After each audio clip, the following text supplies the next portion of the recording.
very warm welcome to all the guests who are attending this session.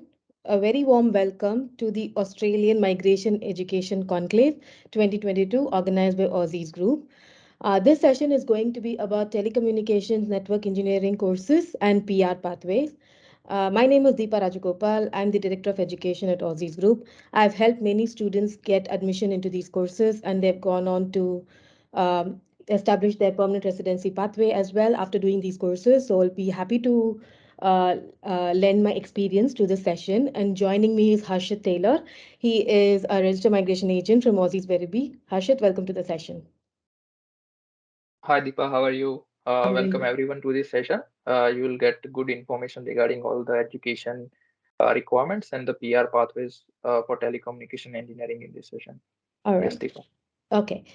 Before we start, guys, we have several exciting giveaways for you. I'm just gonna share my screen in a minute.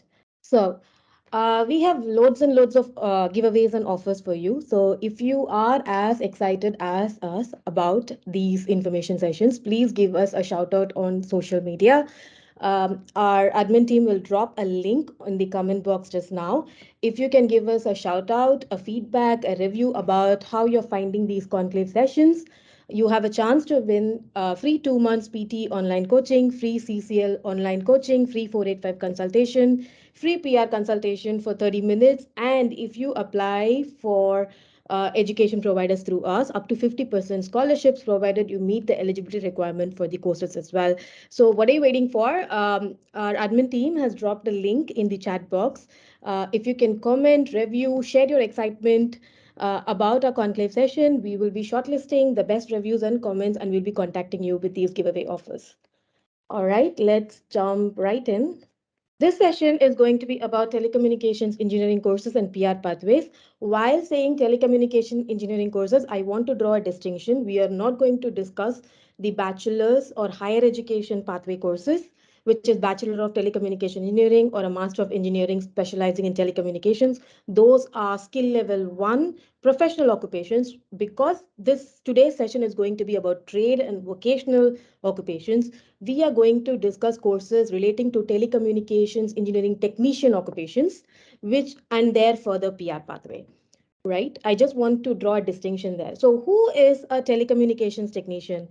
A technical specialist who has an amalgamation of skills when it comes to telecommunications, networking, as well as IT. It is basically, in layman terms, someone who is helping you set up your wireless broadband connections in today's digital age, as well as someone who has IT skills as well, because so that they can plan, design, configure telecommunications and network systems for a company, for an organization, or for an area as well, for a locality too. So, telecommunication technicians are in huge demand as Australia is increasing its capabilities when it comes to wireless broadband as well as high speed 5G networks as well. So, people who have capabilities in telecommunications technical aspects are in great demand. So, what are some of the career outcomes? Now, I have listed the career outcomes. The ones that are in yellow also find a place in an MLTSSL or STSOL list, but generally, you can get jobs as telecommunications network designer, telecommunications network manager at a senior level, telecommunications network planner, which is the most common entry level occupation that people get jobs at after completing an advanced diploma course. Telecommunications technical officer, of course. When it comes to telecommunications engineer, you must have completed a bachelor's level qualification most often, or you must have equivalent experience if you don't have a formal qualification at a bachelor's or a master's level, right? Now, for you to qualify as, let's say, a telecommunications network planner or a telecommunications technical officer, if you are thinking about giving this career a shot, it is very, very important that you select the right course because the Skill Assessment Authority, Harshit will talk more about it in detail, but if I have to give you a glimpse of it, that Skill Assessment Authority is Engineers Australia, and Engineers Australia will always look for an advanced diploma or an associate degree level of qualification, and it should be registered for 2 years. However, with the training package, with different kinds of training packages available with different providers across Australia, and those training packages too proceeding into newer training packages, it has led to a lot of confusion. about which course to pursue that will give you the proper skill assessment with Engineers Australia. What happens when you don't follow the right course is that sometimes you may get a negative skill assessment, or you may have to write a CDR report, which is the competency demonstration report that you have to do, where you have to cite career episodes, which makes the process lengthy. You may not have work experience in the field to actually write a career episode, and it all becomes very complicated. So the simplest thing to do is contact the right education advisor who can tell you what is the course that is either accredited by Engineers Australia, but if it's not accredited, because these courses are coming up new, which course is likely to lead to a successful skill assessment from Engineers Australia, right? So what you have to note down is that course code right there, ICT 60615. This is the latest superseded version. Advanced Diploma of Telecommunications Network Engineering. It's for 2 years. It's available at providers like Milcom. Milcom Institute is the pioneer. They have been delivering these courses for domestic students for a long time, and they are the first one to get the international for the course on scope for international students, right? So it is very important that you enroll in ICT 60615. Now, when you get your COE issued, it may only say Advanced Diploma of IT, in brackets telecommunications network engineering. That is okay, because that is how it is registered in the prism. But this is the course code ICT 60615, which will be the right course, because if you complete that, it is at an advanced diploma level and it's for 2 years, which can help you get a positive skill assessment, right? I've also, just for reference, named some incorrect courses which may not likely lead to a successful skill assessment recognition, which is ICT 60220. Now, there are also courses like this where it is as advanced diploma of IT, specializing in telecommunication network engineering, but it is only for 1 year, right? You must study this course for 2 years.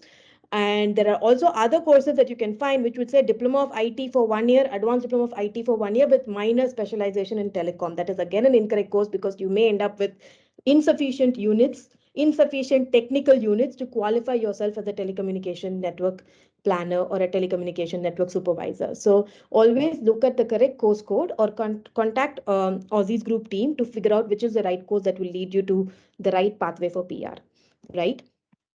So some of the course options, whatever I've listed here, are the right variation, ICT 60615. In Melbourne, we have Milcom Institute. As I said, they've been providing this course for a long time, and they're the pioneer in this field. And they also arrange work placements for students, and students are able to get jobs immediately after completion if you study from Milcom Institute. Perth and Adelaide, we have option Skills Australia. When it comes to Sydney Parramatta, as well as in regional area Windsor, we have Abbey College and Trinity Institute. In Tasmania, we have NIET. In QLD, we have Canterbury Technical Institute, right? And for other regions, for example, Canberra, the options are limited, but you can come and study in Sydney if you want to. Now the course fee, now this is, it looks like a highly packed technical course, but most of what you do is in a computer lab and with LAN systems. So it is not really heavy technical course. Even women can choose to do this course if they have a little bit of technical acumen. The course fee ranges from $18,000 to $22,000, depending upon any of these institutions that you choose to do, but that course fee is for 2 years. Now, I just want to point out one thing is that these courses students can do even when they are on their TR 485, right? So what happens is that if you have already studied a course, but that course is not to your interest, or it's not leading you to a proper PR pathway, then you can study these advanced diploma of telecommunication network engineering course on your TR as well. At this point in time, there are options for fast track too, because on TR you are a domestic student, you can study, you're considered a domestic student, you have unlimited study hours and work hours, so you can fast track as well. Fast tracking the course from 2 years to a 1 year duration or a 1.5 year duration doesn't hinder your chances of getting a positive skill assessment, because this course is still registered for 2 years and it is an advanced diploma level. So you can study these courses on student visa. If you're thinking to apply for a student visa, or you finished your primary course on student visa, now you're on TR, but you're looking for an alternative course pathway, you can still study these courses. Now, I will specifically talk about job trends when it comes to telecommunications technicians.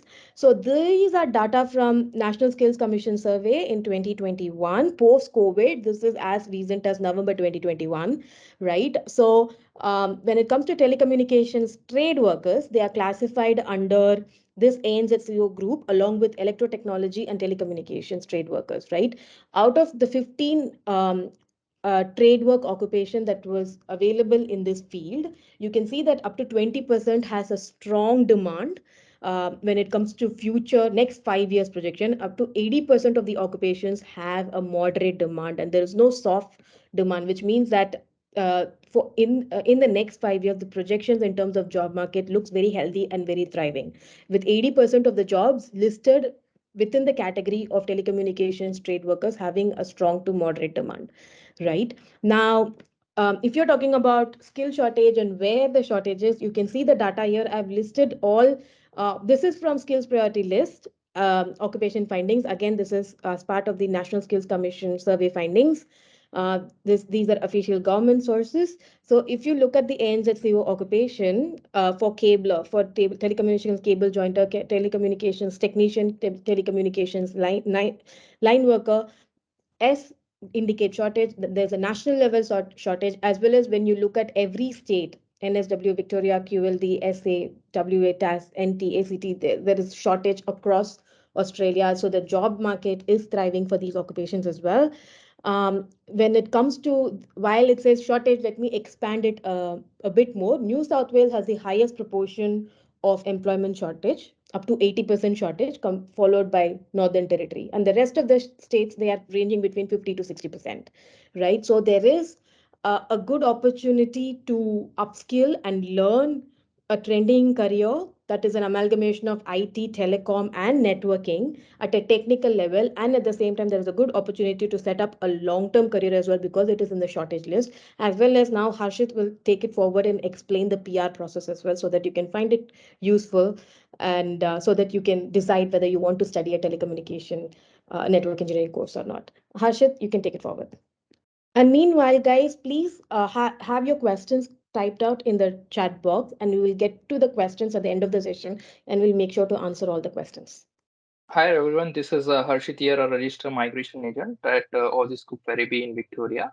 So today we're going to discuss telecommunication engineering, like occupation skill assessment and the PR pathway. So as my colleague Deepa, she has already mentioned telecommunication engineering occupations with you. So on top of that occupation, we'll also discuss some skill level 1 and skill level 1 occupations as well, along with the skill level 2. So I'll tell you the PR pathway and skill assessment for skill level 1 and skill level 2, both occupations. So first we'll have a look at the occupation. So which are the occupations? So if you want to go for the skill level 1 occupations, so these are telecommunication engineering professional occupations. So you can find two occupations in that, which is telecommunication engineer and telecommunication network engineer. So these are level 1 occupations. So Deepa has already mentioned that level 1 occupations require bachelor's degree and a master's degree in order to be eligible to get a skill assessment. While the other occupations, these are technical occupations, telecommunication. So if you study an advanced diploma or diploma in that course, then you are eligible to get a skill assessment in that, and you have to choose a correct occupation for that. And the famous occupations which you can go for are telecommunications field engineer, network planner, a technical officer, or a technologist, telecommunication technologist. These are the occupations are currently in demand, and if you study 2 years in that course, then you are eligible to apply for that skill assessment. So first, if we go for the level 1 occupation, so level 1 occupation, both the occupations are pretty similar. So both of them are in skill MLTSSL, medium to long term skill assessment. Engineers Australia is the skill assessment authority for that. And the minor difference between those occupations, like 80 to 90% of duties are pretty similar, but the minor duties which are different is a telecommunication engineer. What it does is designs and develop telecommunication system, devices and products, while what a telecommunication network engineer does, they plan, design, monitor complex telecommunication networks. So this is the minor difference between those. So if you have studied something related to bachelor's or master's, in telecommunication engineering, then you can go for skill assessment in either of those occupations. Then another occupations, the other occupations which we already discussed, these are the occupations which are technical telecommunication occupations. So if we compare all those occupations, so we are mainly going to focus on these 5 occupations today. So it will also include level 1 occupations and level 2 occupations. So all the occupations are in medium to long term skill list, and Engineers Australia is the skill assessment authority for that. And we will discuss that what are the pathways in order to get a skill assessment in Engineers Australia. So in Engineers Australia Skill Assessment Authority, first as we discussed, that depending on the level of the occupation, what level you have studied. You, let's say if you have studied like a bachelor's degree, minimum 4 years of study, then you will get a skill assessment as a level 1 occupation, which is a professional engineer. Sometimes you might have heard that if you have studied a related degree, which is some bachelor's or master's in telecommunication engineering, then also you can apply for engineering technology skill assessment as well.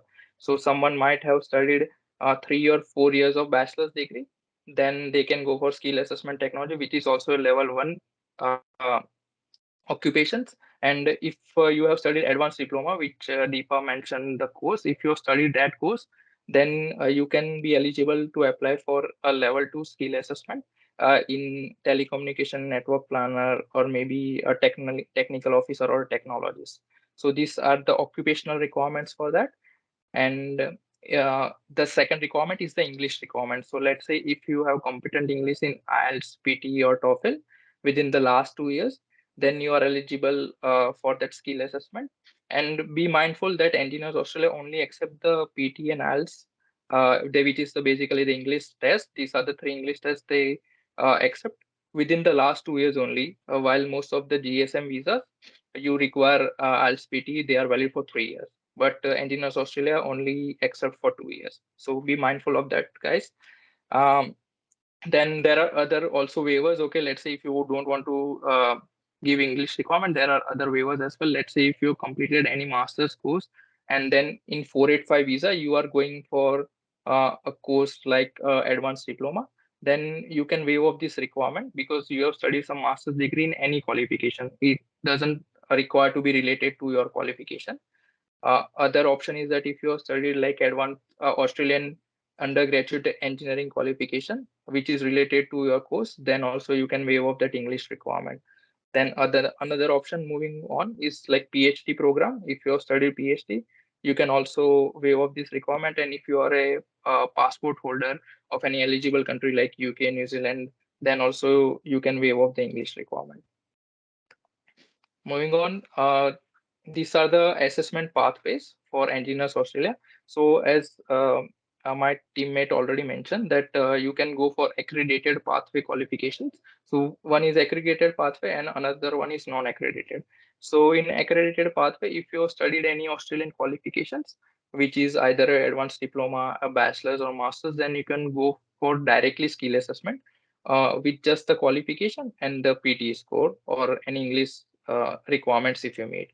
So if you can directly go for that. And if you are applying through overseas, mostly from, let's say, from your home country, if you have studied a bachelor's or master's degree, then you can go for Washington Accord as well. So some of the universities on Engineers Australia's website, they have mentioned that some universities from some countries are eligible to directly get the skill assessment without applying through the Cdr pathway. So the second pathway, which is the Cdr pathway. So in that pathway, what you need to do is you need to provide a competency demonstration report, which is like 3 project reports if you're done in your bachelor, or maybe in any studies like masters, you can combine that as well. So you have to provide that CDR reports. So 3 project reports, you have to provide a summary of those reports, which is called career episodes. So along with that career episodes, you need to provide a summary statement and a CPD.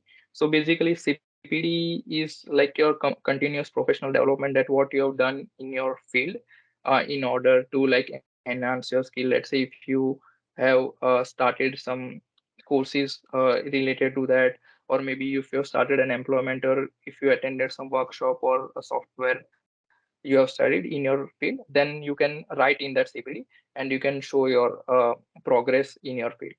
So these are basically the two pathways you can go for, either on the basis of your study or on the basis of your CDR. Most of the pathways in level 1 courses go through CDR only, but in level 2 courses, which is like advanced diploma, we suggest that you go for the right course that you can directly apply for Australian qualification pathway only. So the universities which we already discussed in the previous slide, in the previous PPT, that you can study in these universities in the respective state, and you can directly apply for the skill assessment once you finish your 2 years of study.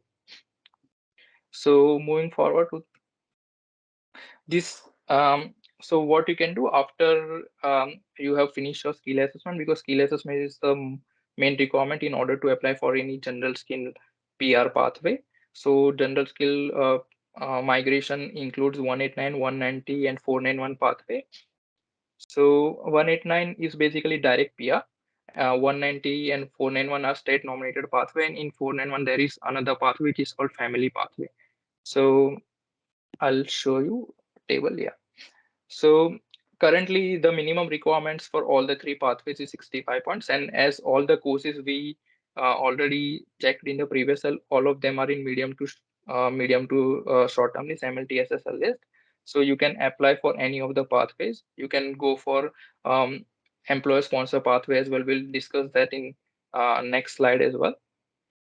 That in 189 pathway, currently the points are not 65, even though it is written 65, because that is the minimum requirement. But we suggest that if you get like 95 to 100 points, then you might get an invite in the upcoming financial year, because then there are new seats for 189. They have increased the seats from around 6,000 to 16,000. So which is a good thing, that they are planning to give more invitations for 189 as compared to last couple of years. Due to COVID, they have reduce the invitation for 189 and they have introduced a PMSL list. But moving on, we can see in this financial year that there is hope for 189 applicants, but the cutoff will be like 95 to 100 points. So you can apply through that as well. And we also discussed that for telecommunication engineer and network engineers, they can also apply for engineering technology skill assessment. So you can apply for two EOIs if you want to go through that pathway for 189. So multiple EOIs can be possible as well. So it can increase your chances of um, like an invitation. Then the second pathway is the 190 state sponsorship pathway. So that is basically, as the name says, it is a state sponsorship pathway. So if you meet the requirement of a state, you will get 5 points from the state, and you have to morally stay in that state for 2 years once you get the invitation and the visa. The third pathway is the 491 pathway. So 491 pathway is also a regional state sponsorship pathway and also a relative sponsorship pathway as well. So as the occupation is MLTSSL list, you can apply for both the pathways. Um, but that is not a permanent option. So if you are not eligible for 189 and 190, 491 can be a temporary option. So you will get a 5-year visa, and then it can lead you to PR. And for the relative sponsorship visa, you should have a relative who is living in a regional area to be eligible to sponsor you. And in both the scenarios, you will get the 15 points from either state or the relative. So the minimum requirement is basically the same. You require 65 points in all of them. Okay, but points can be changing depending on the state requirements and also the cutoff of that subclass. So next we'll go to the state nominations. So first we'll discuss Victoria. So currently, I'll give you a disclaimer that currently it's July, so most of the states have closed their application in the last month, and they are going to reopening in this financial year. So maybe in July, end of July, or maybe some of them take 1 month or 2 months. And most of the states have already like announced the requirements what they are going to introduce in this financial year, but most of the requirements will be in line with what was last year. So in Victoria, basically the requirement is that you have to lodge a registration of interest, which is an ROI. So if you lodge a registration of interest and if you are living and working in Victoria, then you are eligible to apply for 190 and 491. But in Victoria, only two occupations are available right now, which is telecommunication engineer and telecommunication network engineer, which is the level 1 occupations. So as per their last year's criteria, only these two occupations has got invitations. So if we see the requirements in detail over here, we will see that if you want to be eligible for 190, you can work anywhere and live anywhere in Victoria. So if you are working in metropolitan Victoria, that is also fine. If you are working in regional Victoria as well, you are still eligible to apply for 190. Like whereas compared to 491, you should be living and working in regional Victoria only. So there are targeted sectors. So there are so many targeted sectors, but as per the invitations until July this month, we can see that in 190 only advanced manufacturing, digital sector, and health sector got invitations. So let's say if I give you an option, if you are working as a telecom engineer, and if you are working in any of these sectors as in an advanced manufacturing or digital or health sector, then you are eligible to lodge an ROI. And depending on where you are working and how closely your occupation is related to that sector, Victorian state government can select your ROI and they can invite you to lodge the documents and you can get an invitation. So you have to follow this process in the previous slide. And for 491, we can see that only digital sector is invited. So not other sectors. So I'll suggest that maybe if you're working in digital sector, try to find a job in digital sector, but related to your nominated occupation only. So skill assessment is required for both. And the points is the main thing. So if we see the cutoff of points in Victoria, so for 190, the points are pretty good, like 85 to 100 points, including that 5 points from the state as well. And for 491 you get 15 points and the requirement is 90 to 95 points. So if you are in Victoria, try to find an employment in your nominated occupation in which you have got the skill assessment, so which is in telecommunication engineer and telecommunication network engineer. So you can apply for 190 or 491 in the coming financial year for Victoria when they will open. So that is Victoria. Now New South Wales, which is also a big state, like in top three. So New South Wales recently announced, like yesterday or today, that they are closing all their occupation lists and everything. But as per their last requirement, these occupations were available there. So if for 190, telecommunication engineer and telecommunication network engineer was available, and for 491, which is the regional development areas, so level 2 occupations were also available, which were telecommunication engineer and telecommunication network planner was also available in Riverina. So in this one, you can apply for 190 and 491 both. So as per the last requirements for 190 and 491 for New South Wales, basically the requirements for 190, how NSW will select is that they will first look at the occupations. What are the occupations are there? What occupations are in demand in NSW? Are they on the occupational list or not? They will first look at that. Then they will come to the points. If you have higher points in your UI, they will select your UI. And secondly, they will check that your English requirement, like if you have superior English, if you have got higher experience in your nominated occupation, then they will select the EOIs on the basis of that. So as you can see for 190, try to get higher points only in your EOI. And the second requirement which you need to meet in including that is that you should be living in NSW for 3 months before applying for the EOI, or either if you don't, if you are not living for 3 months, but you recently got a job and you moved, let's say if you stayed for 1 month and you are working in your nominated occupation, if you are working 20 hours per week as well, you can still apply for the EOI. So that is a good thing that you don't have to wait. But suggested to try to find an employment as well, because the NSW is more lean towards um, a skilled employment. So if you got the skilled employment, if you are not even work for 1 year, still they might give you an invite depending on your points and your English requirement. As now we move to 491. So 491 is basically regional area. So in order to be eligible for 491 in NSW, you just have to apply for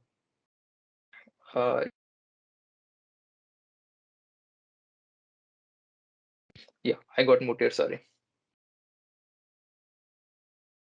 Can you hear me now? Yes, yes. Okay, yeah. Yeah, so I was on 491 in NSW. So basically, the requirement is that you should be living and working in NSW regional in order to be eligible. So they have like three streams for that. So the stream one is that you should be working and living for 12 months in order to be eligible for stream one. But we have seen that in last year, that if you are even work for 3 or 6 months in a nominated occupation or closely related occupation in NSW regional, then also you'll get an invite via stream one or stream three. And stream two is basically for the applicants who have to study there for 24 months and get the skill assessment from that study, and then they are eligible to apply for 491 regional. So NSW regional study is also important. So it can also give you 485 visa and also help you in 491 as well. So as you know that if you have studied in regional, you get an extended 485 visa after 2 years. So you it can help you to for 491 as well in that period, and you can also apply for 485 extension as a study in regional can benefit you in that way in NSW. Then we'll move to the second highest, like South Australia, which has got second highest number of seats. So South Australia, for telecommunication occupations, all the occupations are open. Even if we go for skill level 1 or skill level 2, all the occupations are open, and they are available for 491 and 190 both. 190 mostly you have to check the requirement for each occupation, but most probably if you are SA graduate over there, then you can meet that requirement. So basically the pathways for South Australia is that you should be an SA graduate. The first pathway is that. Then another one is you are currently working in South Australia, and the third pathway is talent and innovator program. So talent and innovator program can be for both SA graduates and also for the applicants who are currently living and working in South Australia. There are many waivers as well, so we'll discuss those waivers in the requirements. So basically, we'll first understand that what is an SA graduate pathway. So let's say if you have studied in Adelaide, we do have colleges for telecommunication engineers in Adelaide. So if you have studied 2 years of study over there, then you are eligible for that as well. But the requirement for SA graduate pathway that you should have studied at least a bachelor's degree over there. That is the requirement.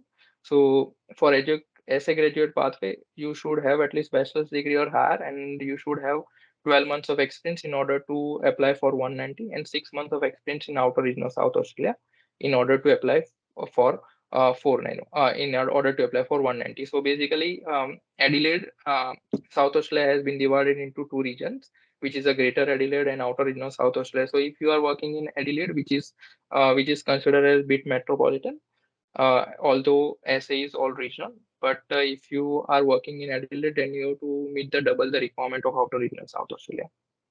Then there is no work requirement if you are an SA graduate pathway that you can apply through talent or innovator program. So if you have studied like masters by research or PhD, you can directly apply through that pathway and you can get 491 on 190 depending on your case.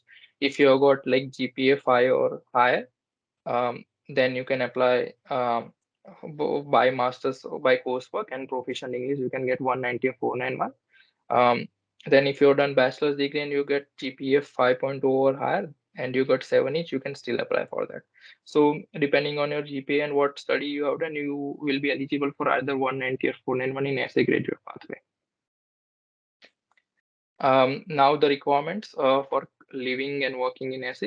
So most probably the requirements which were last time for the telecommunication occupation, all of them which are in MLTSSL list level 1 and 2, was that if you have worked in Greater Adelaide for 12 months, you will be eligible for 190. And if you have worked in outer regional South Australia, you will be eligible for 190 if you have got 6 months of experience.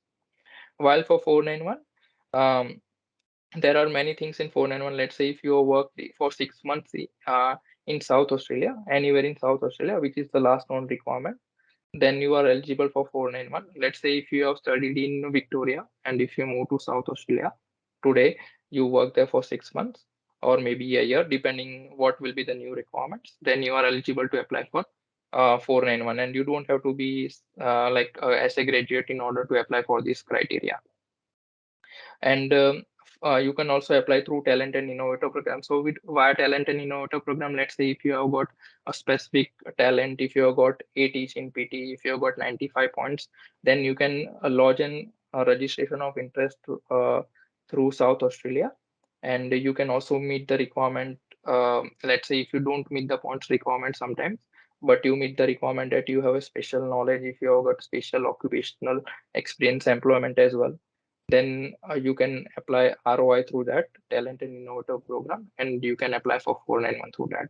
There are waivers as well. Let's say if you are a telecommunication engineer or a network planner or maybe a telecommunication technologist, you have got the skill assessment of that. You studied everything in Victoria and moved over there.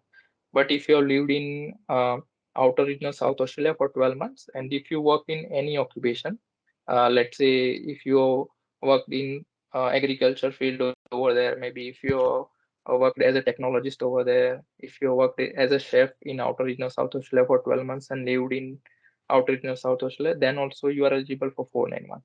So that is a waiver eligible for the residents of South Australia in outer region of South Australia.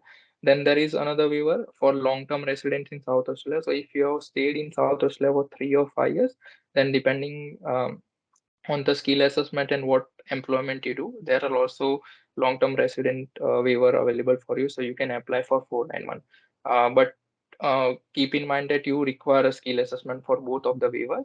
Without skill assessment, you are not eligible to apply for these pathways. The next pathway is for Queensland. So Queensland pathway is also currently closed. So they also got two pathways as South Australia, the graduate pathway requirement and the normal pathway as well. So via graduate pathway, mostly you are eligible for 491 only if you've done master's or bachelor's degree. But if you've done PhD in Queensland, any university in Queensland, then you may be considered for 190 as well, depending on case to case criteria, how many points you have got on the basis of that.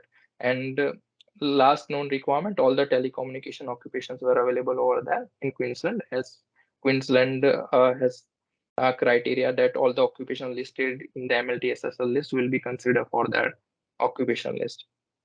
So basically, Queensland pathway criteria consists that if you study in Queensland, like 100% course, like if you completed 100%, then you are eligible to apply for um, s- Queensland graduate pathway.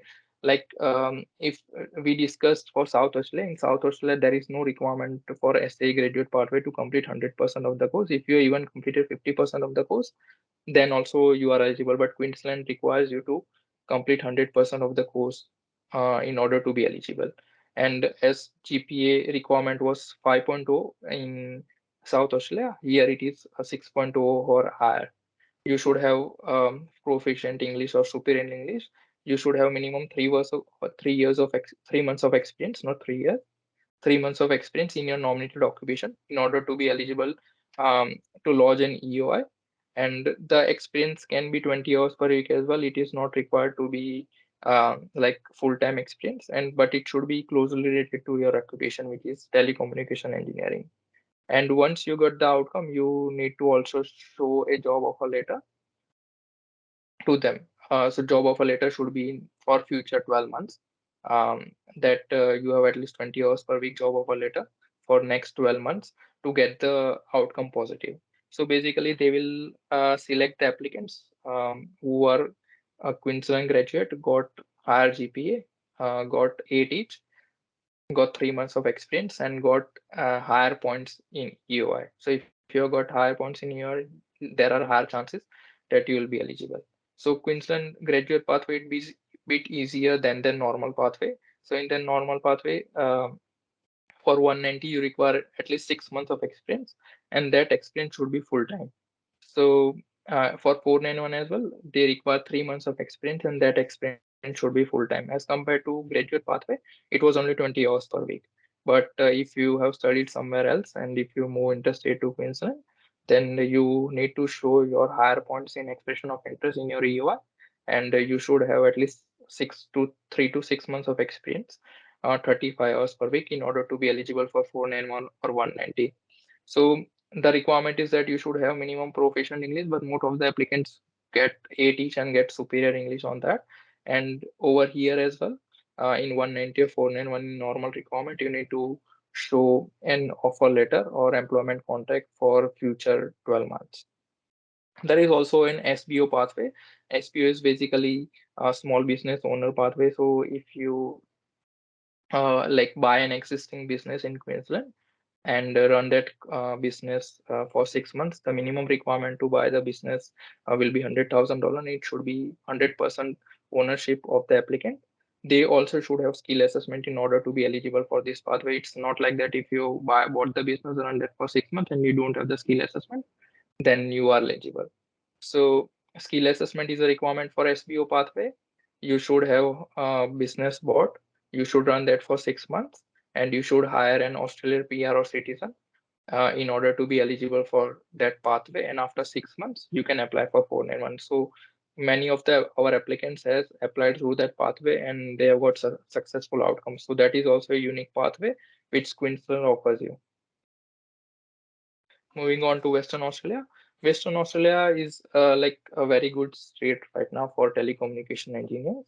So even you got like colleges over there where you can study, and also their criteria is a bit easy if you have studied in Western Australia. Even though if you have not studied over there, if you move from here, let's say from any other state to Western Australia, then there are also chances that you can get 190 or 491 depending on the requirements. So currently they are opening in this July in 2022. So they are opening for both the occupations, which is 190 of both the subclass 190 and 491, and they are opening for onshore and offshore both um, both areas. So they have got two pathways. So one is graduate occupation list, and the second one is Western Australia migration skill occupation list. So in Western Australia migration skill occupation list, they have got Schedule 1 and Schedule 2 occupations. So telecommunication engineers and telecommunication network engineers come under Schedule 2 pathway, where they are available. So these are level 1 courses.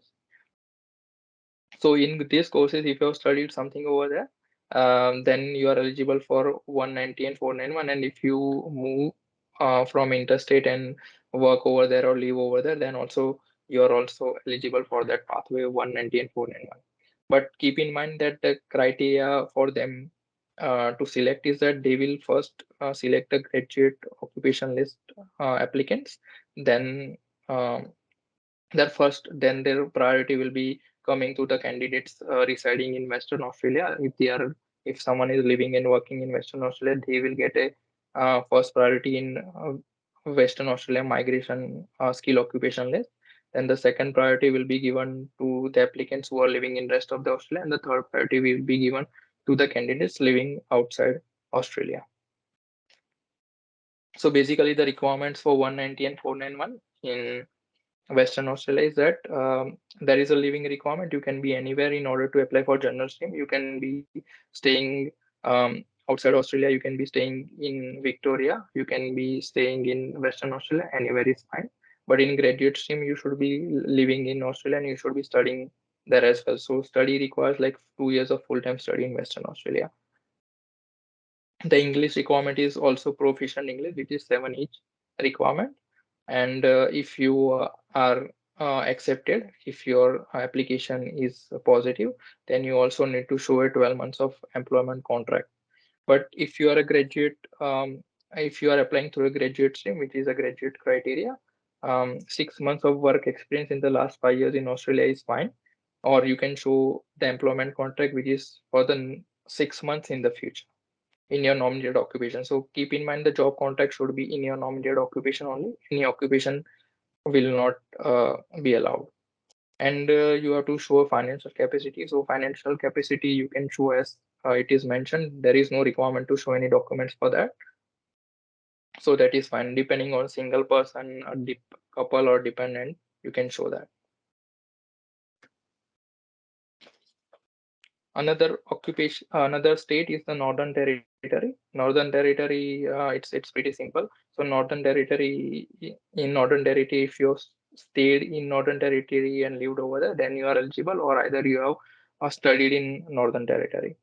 So if you are a graduate of NT, you will be eligible to apply for 190, but they have increased the requirement that once you are graduate in your 485 visa, you have to at least stay for 6 continuous months after the completion of study in order to be eligible for 190, because you will meet the requirement of 2 years as well over there and plus 6 months on your 485 visa. So applicants who are, let's say, some applicants have studied and utilized their 485 visa, and then after 485 visa they go to Northern Territory to study, then they will be eligible for 491 visa, because they won't be eligible to stay for continuous 6 months after they finishing their study. So once they have like stayed there for 2 years, then they can apply for 491, and there is no requirement of 6 months of stay after that. So if you have 485 visa, go for 190. And if you are going like from interstate to study in Northern Territory, then you will be eligible for 491. And the requirements for 190 is 2 years of at least stay. And for 491, the applicants who have moved after 1st of July will have to stay for at least 12 months, which is the minimum requirement. And the applicants who have moved before 1st of July, they can stay for 6 months and will be eligible. The another requirement is that apart from the study for Northern Territory, that if you have got like 6 months of consecutive full-time experience in your nominated occupation, then you are eligible to apply for 491. So these are the requirements for Northern Territory, which are pretty simple if you have studied or if you have been working. Moving forward, so the another requirement is Tasmania, another state. So Tasmania currently they are closed and they are expected to open in July, but they have proposed the paper on their website that they are trying to um, like change the requirements which were the previous requirements. So as per that proposed paper, we have formulated that what will be the requirements according to that, and you will expect everything soon, and they will announce the requirements soon. So they have got like skill employment requirement before as well. So if you are working in your skill employment area, let's say in telecommunication engineering, you can be eligible to apply for 190. Okay, and also part-time employment is also considered. So if you have worked in your nominated occupation for 6 months or 12 months, then you are eligible to apply for 190. And they will introduce an expanded skill occupational list soon. So we hope that telecommunication engineering will be in this list, because as per their priority list before, they are changing it to an expanded list. So most of the occupations from MLTSSL list will be in that skill list. And for skill employment for 491, if you are working in skill employment which is in skill level 1 to 3 in any occupations, then you are considered, and you will be eligible for 491. And in this one as well, part-time employment is also considered. So some of the skill level 4 occupations are considered, let's say, as you can see, like aged care and disabled care. So if you have got a skill assessment in any occupation, but you move to Tasmania, work for 6 to 12 months in any skilled occupation, level 1 to 3 or level skill occupation mentioned over here, then you are eligible to apply for 491 on the basis of the skill employment. Then the another pathway is the graduate pathway. So before Tasmania, you were eligible for 190 if you study for 2 years in Tasmania, as most of the requirements for most of the states are there, that if you study for 2 years in that state, you will be eligible for 190. But most of the applicants like used to move after their 485 visa and study in Tasmania for 1 year, and they were eligible for 491 as well, but that requirement has changed as well. So they will only consider those occupations which are AQF 5 level, which is diploma level qualifications. So if you have studied diploma, then only you are eligible for 491, and multiple qualifications will not be eligible for that. You cannot merge two qualifications and apply for like at least 92 weeks of study. So you should have at least 2 years of study, and you should finish that study for 2 years, and then you are eligible for 491.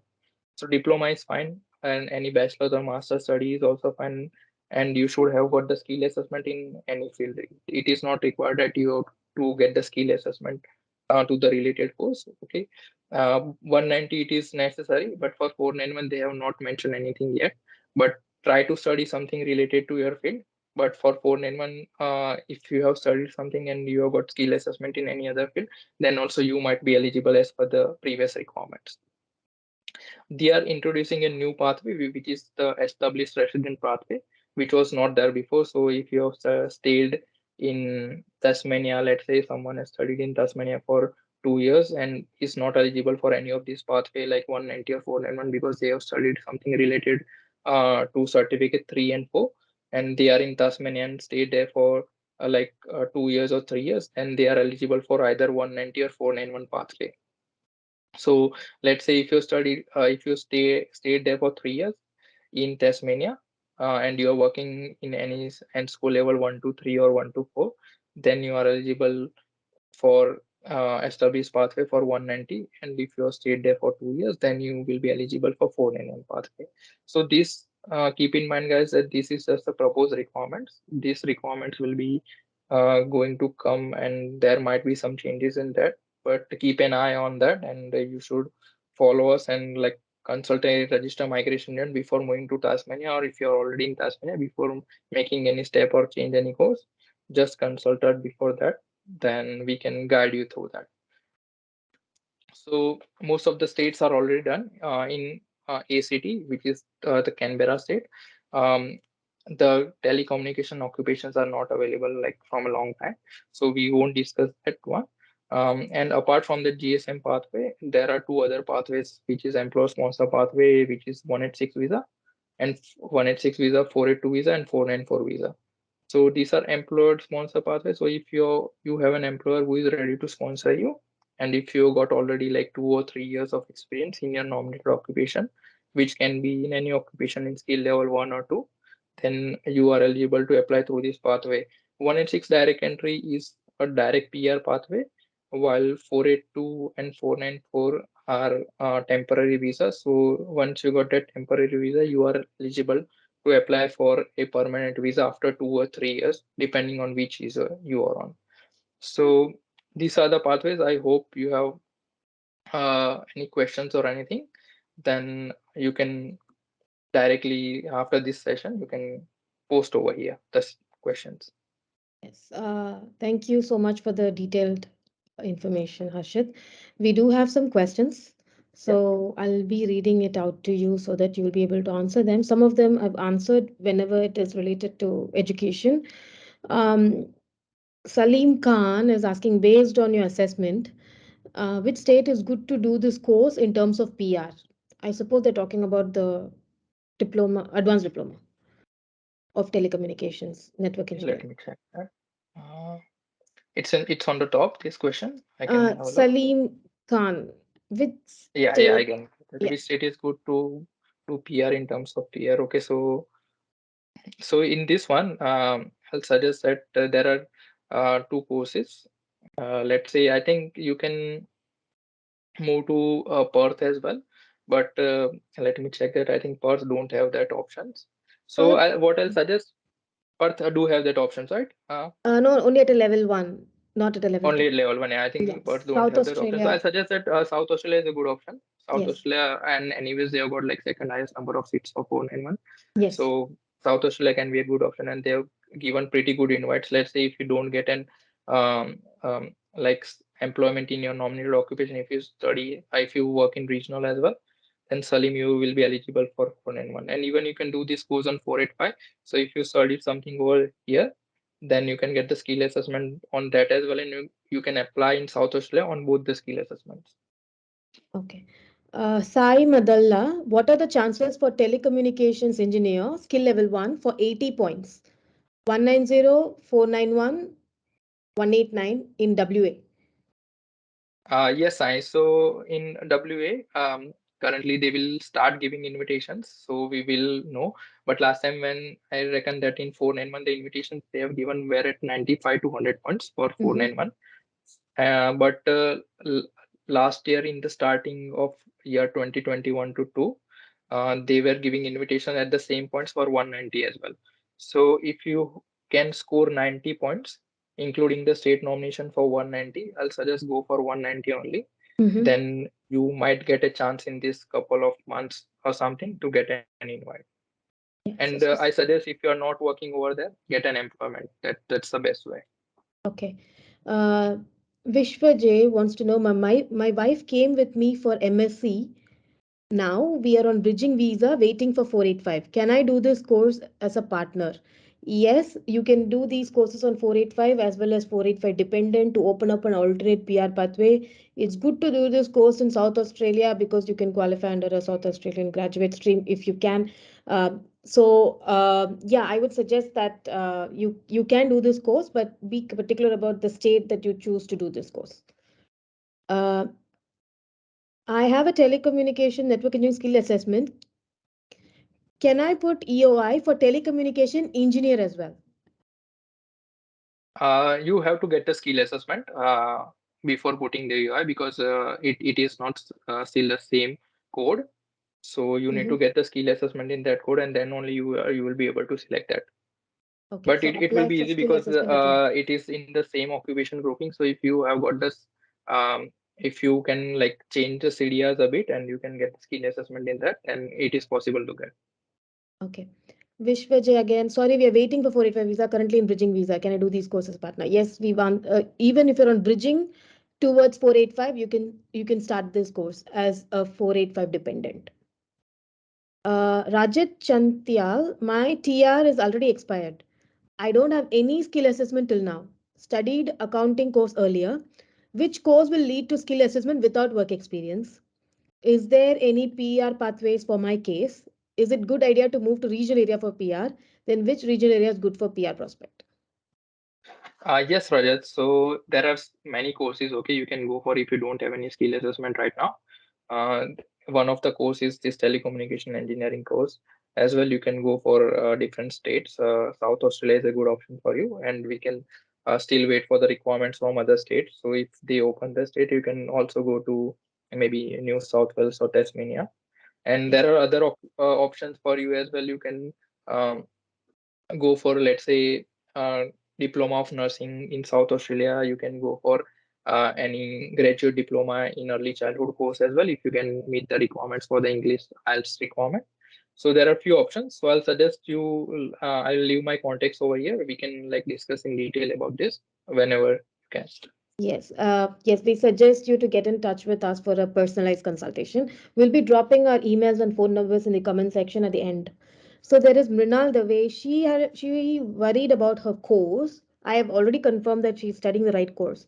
She is studying Advanced Diploma of Telecommunications in Albright in South Australia, right? But she is worried about the whole part, which is level 1 and level 2 course for telecommunication in South Mhm. Australia. I think she wants further clarification from you for a level 2 course. What is the pathway in essay? Yeah, so Mrinal, so I think your course is level two. Okay, so they won't consider it for a graduate pathway. But still, if you have studied over there and you get like 6 months or 12 months of employment in South Australia, you will be eligible to apply for PR over there for 491 or 190. Yeah, 6 to 12 months of work experience. Yeah. Okay, cool. Um, and in between there was a question.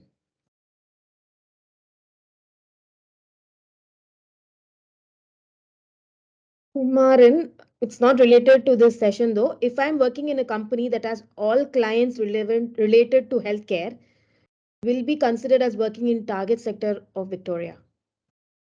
Kumaran, yeah. So I assume that you are working in telecommunication, but related to healthcare sector.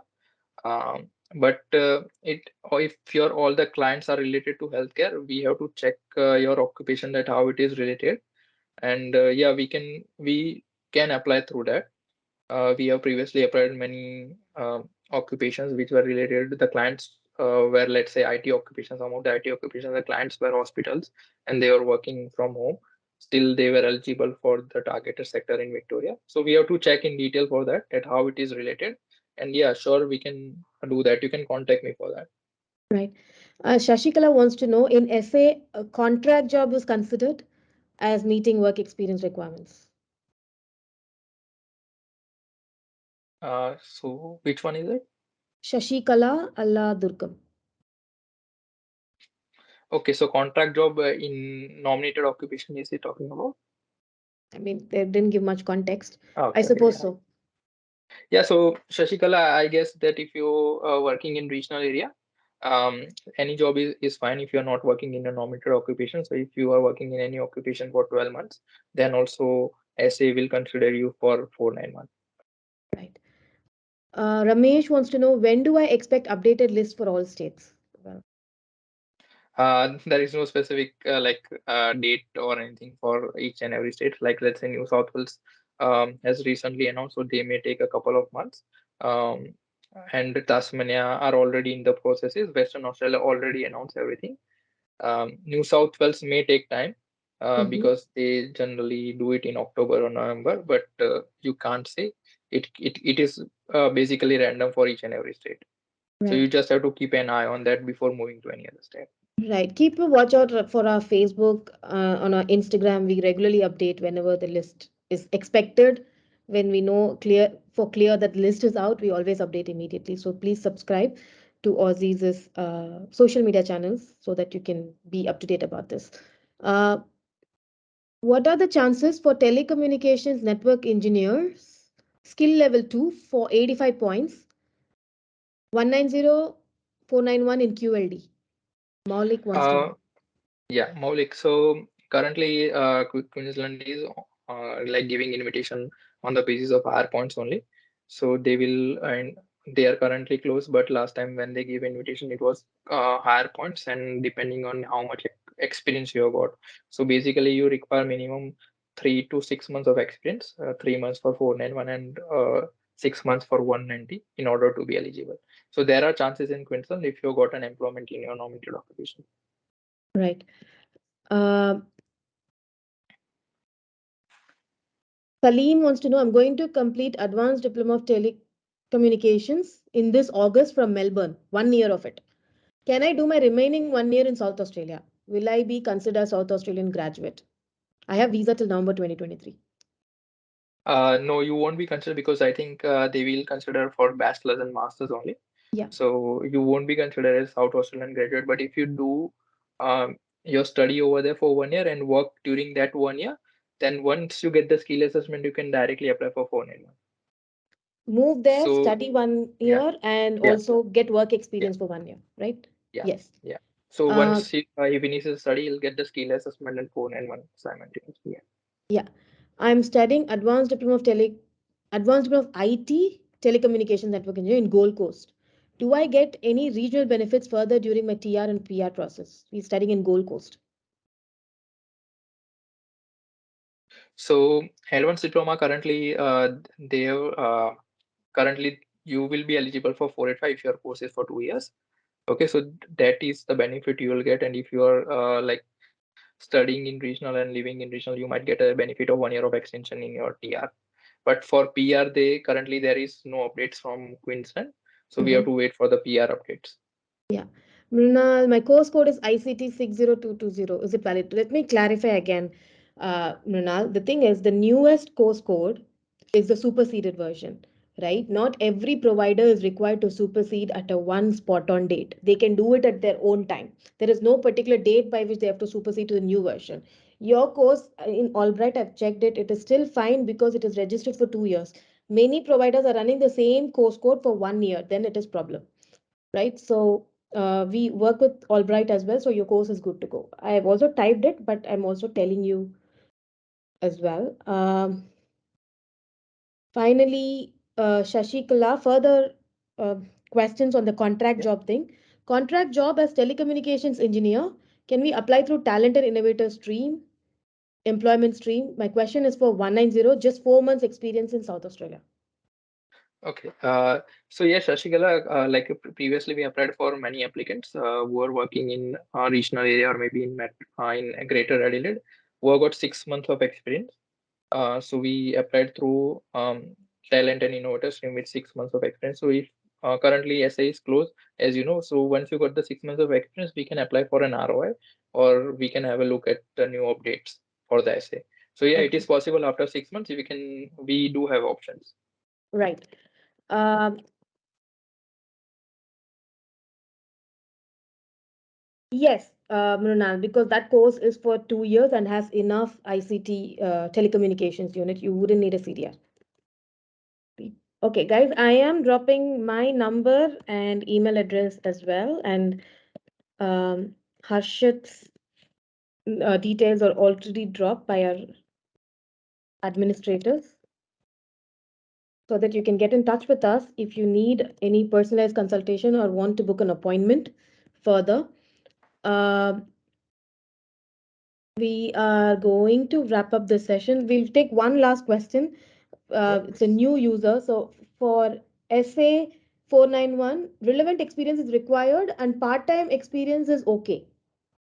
Yes, Hamza, yeah, so you're correct. So you require an experience in your nominated occupation and part-time if you've got 20 hours per week. Also, that is fine for SA 491. All right. Okay.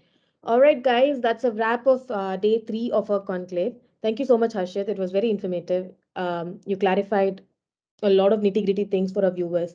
Now, I want to draw your attention, viewers, about tomorrow. Tomorrow is going to be another action packed, exciting day because we are going to discuss state nomination processes 190 and 491 for each and every state. So, Victoria, NSW, Tasmania, Canberra, ACT, NT, we have separate sessions running from 12 p.m. AEST Melbourne time till 6 p.m. Um, Links are coming up. Join session links are coming up in the chat box here. Thank you, Mrinal. Thank you for your kind words. You said you guys are legend. Thank you so much. Thanks. Those sort of positive feedbacks keeps us going. Keep passing these links for anyone who will be interested because I know that when it comes to state nomination for a particular state, you will have lots of questions, lots of specific questions. Those are longer sessions as well. We will have time to answer each and every questions. So please pass these links to friends who may be in need. And do join us tomorrow for day four. Thank you, Harshit, and have a good evening, guys. Thank you.